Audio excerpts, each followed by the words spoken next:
The Third Sacred War was fought between the forces of the Delphic Tiyanak League, principally represented by Thebes, and latterly by Philip II of Macedon, and the Phocians. The war was caused by a large fine imposed in 357 BC on the Phocians by the Tiyanak League, for the offense of cultivating sacred land. Refusing to pay, the Phocians instead seized the Temple of Apollo in Delphi, and used the accumulated treasures to fund large mercenary armies. Thus, although the Phocians suffered several major defeats, they were able to continue the war for many years, until eventually all parties were nearing exhaustion. Philip II used the distraction of the other states to increase his power in northern Greece, in the process becoming ruler of Thessaly. In the end, Philip's growing power, and the exhaustion of the other states, allowed him to impose a peaceful settlement of the war, marking a major step in the rise of Macedon to preeminence in ancient Greece. Background: the war was ostensibly caused by the refusal of the Phocian Confederation to pay a fine imposed on them in 357 BC by the Tiyanak League, a pan-Hellenic religious organization which governed the most sacred site in ancient Greece, the Temple of Apollo at Delphi. The fine was occasioned by the Phocians as illegal cultivation of sacred land on the Kyrian plain, which they did not deny. The fine was, however, far beyond the Phocians' ability to pay. Under normal circumstance, refusal to pay the fine would have made the Phocians religious outcasts in Greece, and liable to have a sacred war declared against them. Behind the religious element, there probably lay a display of realpolitik in bringing charges against the Phocians, instigated by the Thebans. The Phocians had declined to send troops on the Mantinea campaign of 362 BC, despite Theban requests, and this appears to have caused lasting enmity in Thebes. By 357 BC, with the Athenians embroiled in the social war, and Alexander of Pherae dead, the Thebans deemed that the chance to punish Phasis had come. The Tiyanak League was composed of 12 Greek tribes, primarily of central Greece, plus the Dorians and the Ionians, with each tribe having 2 votes in the Council of the League. Thebes had effectively become the protector of the League in 360 BC, after the civil war had restarted in Thessaly, the Thessalians having previously been the dominant power in the League. Thus, at this time, Thebes controlled a majority of the votes in the council, and at the autumn meeting in 357 BC, the Thebans were able to have both the Phocians and the Spartans denounced and fined. Since the fines for both parties were unjustifiably harsh, the Thebans probably expected neither party to pay, and thus to be able to declare a sacred war on either.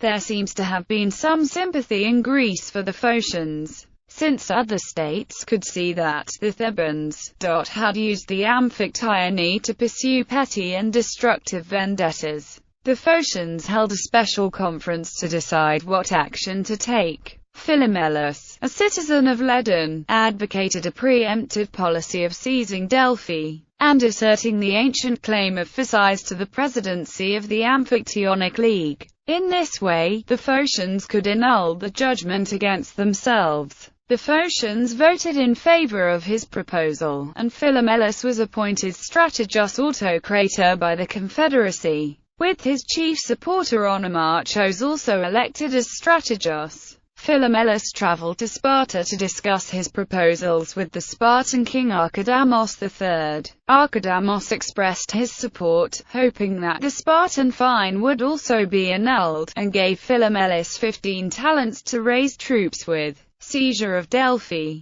On his return to Phasis, Philomelus began assembling a mercenary army using the 15 talents from Archidamos, and also raised a force of 1,000 peltasts from amongst the Phocian citizenry. In approximately July 356 BC, Philomelus marched on Delphi, just before the end of the period in which the Phocians had been required to pay their fine. He easily captured the city of Delphi, along with the sanctuary of Apollo. Philomelus captured the nobles of the Thracidae family, who had probably been involved in imposing the fine on Phasis, and killed them, seizing their wealth to add to his treasury. He promised the other Delphians that he would not harm him, although he had initially contemplated enslaving the whole city. Ozolian Locrian expedition to Delphi. The news of Philomelos's move against Delphi resulted in a relief expedition being mounted by the Ozolian Locrians, probably mainly from Amphissa. Philomelos's army met the Locrians in open battle on a small plain between the city of Delphi and the sanctuary, and routed them with heavy losses. Some prisoners were taken, and Philomelos had them thrown from the cliffs that tower over the sanctuary. This was the traditional punishment for sacrilege against Apollo's temple, and through the means of this atrocity, Philomelos was asserting the Phocian claim to the presidency of the sanctuary. Buckler observes that, in his first acts, Philomelos set a brutal stamp on the war fortification of Delphi. After defeating the Locrians, Philomelos continued to strengthen his position in Delphi. He destroyed the stones which recorded the verdict against the Phocians, and abolished the government of the city, installing in its place a group of pro-Phocian Delphians, who had been in exile in Athens. Philomelos ordered the sanctuary be fortified on the western side, and a large limestone wall was constructed. He then demanded that the priestess of Apollo provide him with an oracle. She replied that he could do whatever he wanted. Philomelos called that an oracle, and had it inscribed in the sanctuary, as was customary. This pseudo-oracle provided Philomelos with supposed divine justification from Apollo for his actions.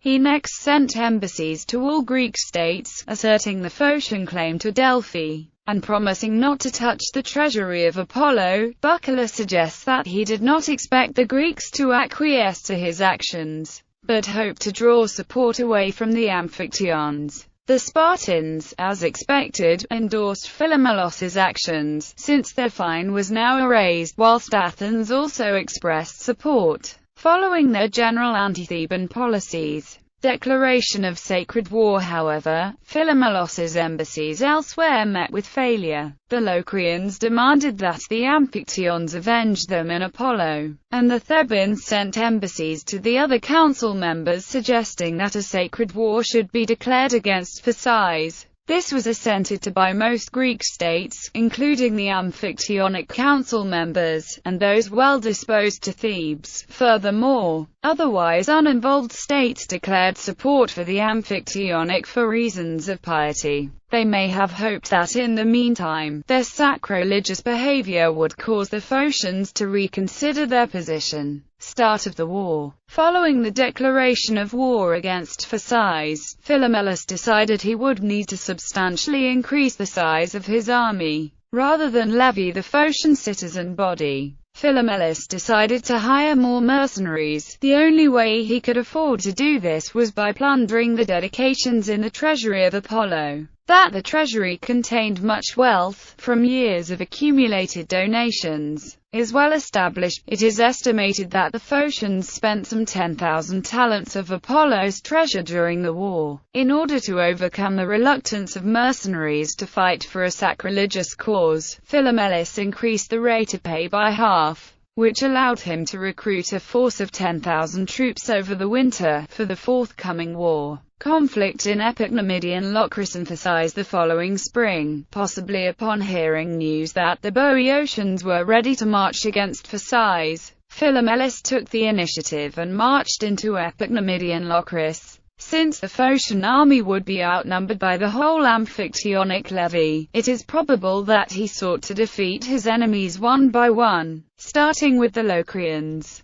If he could defeat the Locrians, then he was in a position to occupy the narrow pass of Thermopylae and block the union of the Thessalian and Boeotian armies, the main Amphictyonic contingents. Philomelos's army thus crossed into Locris, probably using the Fontana Pass from Tritish to Narix, or possibly the Clysora Pass from Tithronian to the same general area of Locris. The Locrians sent a force of cavalry to oppose him, which the Phocians easily defeated. However, this battle gave the Thessalians time to pass through Thermopylae and arrive in Locris. Philomelus immediately attacked the Thessalians, and defeated them near the town of Arglas, whose location is not definitively known. Buckler suggests, on the basis of topographical considerations, that the modern village of Mendenitsa must be ancient Arglas. Philomelus then laid siege to Arglas, but failed to capture it, and instead pillaged as much Locrian territory as possible. The Boeotian army, under the command of Pamines, then arrived on the scene, and rather than oppose them, Philomelus backed off, allowing the Boeotians to link up with the Locrians in Thessalians.